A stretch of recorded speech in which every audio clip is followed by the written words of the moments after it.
44 साल का प्रिंसिपल होता है, जिसकी नीयत जो होती है वो छोटी सी बच्चियों पर अपनी नज़र को गड़ाए रखता है और छोटी छोटी बच्चियों को जब भी मौका मिलता खूबसूरत लड़की को अपने पास बुलाता है और उनके साथ छेड़खानी करता है।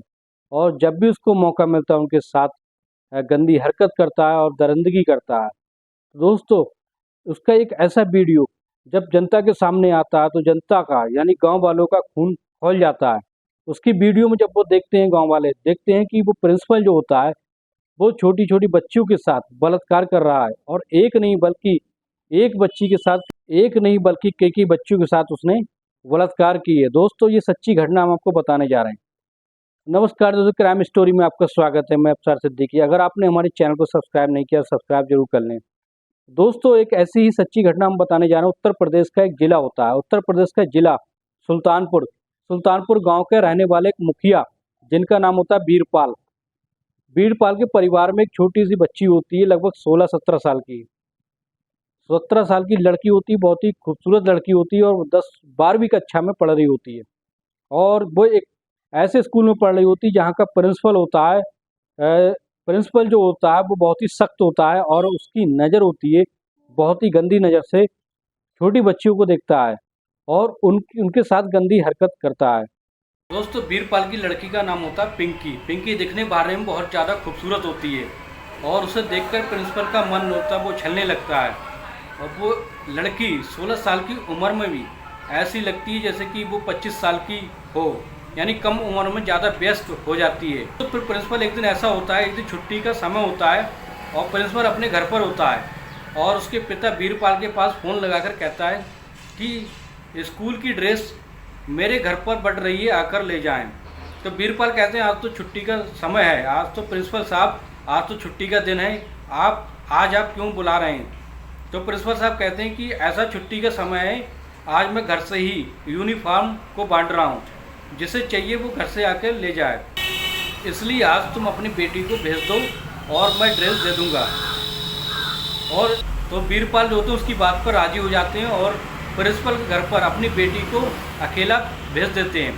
जैसे ही पिंकी उसके घर पर पहुंचती है और पिंकी के साथ वो छेड़खानी, प्रिंसिपल जो होता है वो छेड़खानी करने लगता है, उसकी जगह जगह पर हाथ रखने लगता है, हाथ फेरने लगता है उसके जिस्म पर। और वो इस तरीके से पिंकी जो होती है वो उसको प्रिंसिपल साहब से कहती है कि ये सब क्या बदतमीजी कर रहे हो आप, ये सब गलत है। लेकिन प्रिंसिपल कहता है अगर ये सब तुम नहीं करोगी तो मैं तुम्हें परीक्षा से बाहर कर दूंगा, तुम्हें परीक्षा में फेल कर दूंगा और तुम कहीं की नहीं रहोगी, तुम्हारा कैरियर ख़राब हो जाएगा।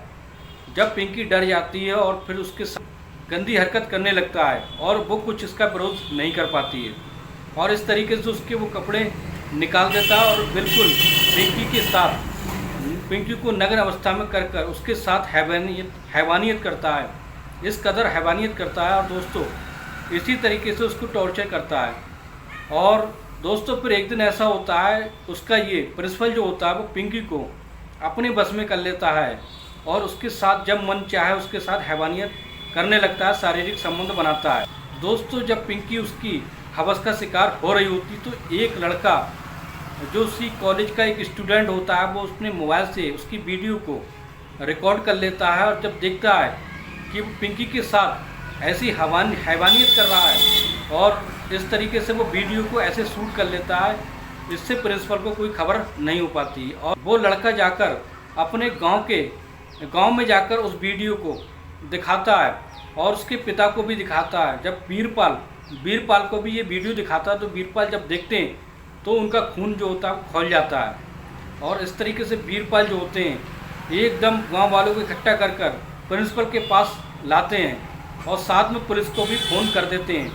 ये पुलिस को जब ये फ़ोन करते हैं तो पुलिस अपनी टीम के साथ वहाँ पहुँचती है और प्रिंसिपल को अरेस्ट कर लेती है। वीडियो देखने के बाद दोस्तों, उस पर बलात्कार के धाराएं लगा दी जाती हैं और प्रिंसिपल कहता है कि मैंने इसके साथ कुछ नहीं किया।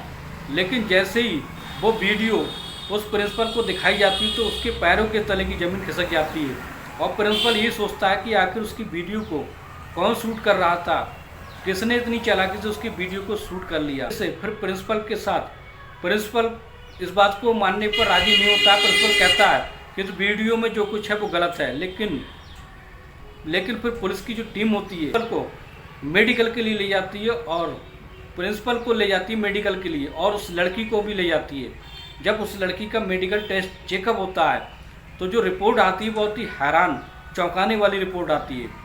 वो लड़की के साथ लगभग एक बार नहीं काफ़ी समय से उसके साथ संबंध बना रहा था और उसको टॉर्चर करके उसके साथ संबंध बनाता था। और दोस्तों फिर इस तरीके से जब उसकी रिपोर्ट आती है तो उसमें पता चलता है 7 साल की लड़की लगभग 3 महीने से प्रेग्नेंट है। और जब ये बात सारे गांव वालों को पता चलती है तो प्रिंसिपल की कारतूत को देखते हुए प्रिंसिपल पर हाथ छोड़ने लगते हैं, प्रिंसिपल को मारने लगते हैं बुरी तरीके से। लेकिन पुलिस वाले उसको बचा लेते हैं और बचाने के बाद उस प्रिंसिपल को कोर्ट में पेश किया जाता है। जैसे ही कोर्ट में पेश किया जाता है और उस लड़की को भी पेश किया जाता है दोस्तों, फिर जब पेश किया जाता है तो जज साहब कहते हैं कि तुम्हें शर्म नहीं आई, एक प्रिंसिपल होकर तुमने एक ऐसा काम किया है जो तुम इनके गुरु एक पिता के समान हो। तो वो प्रिंसिपल होता नजरे को नीचे झुका लेता है, बहुत ही कठोर दंड दे दिया जाता है, उसको उम्र कैद की सज़ा दी जाती है।